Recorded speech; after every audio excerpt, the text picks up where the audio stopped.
SDJM court एक राय देछंती अनुभवकर बापा माँ बड़ बापांकर देह असुस्थ रही दृष्टि रखी एभली एक राय सुनाई एसडीजेएम कोर्ट।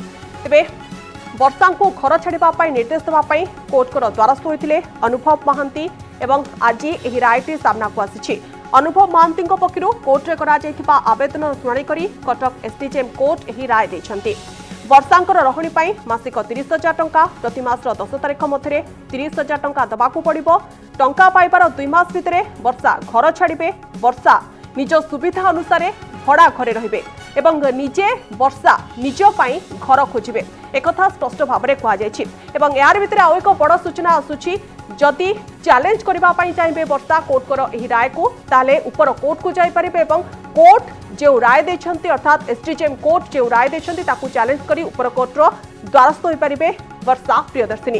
यार भितर अनुभव जेतबळे एक खबरटी सामना को आसी एवं कोर्टर राय आसी सेतबळे अनुभव को आखिरे खुशीर लुह देखा मिली अर्थात खुशी रे कांदी पकाइछंती अनुभव महांती। दीर्घ दिन धरी से कोर्ट कचेरीर द्वारस्थ होइछंती एवं सोशल मीडिया रे अनेक बार चर्चा आलोचना होइछि। अनुभव महांती किछि वीडियो निकटरे अपलोड करथिले एवं ता परवर्ती समय चर्चा आहुरी शिखर को उठिथिला। यार भितर एसडीजेएम कोर्टर राय अनेक गुरुत्व बहन करुछि। मोनालिसा गंताय।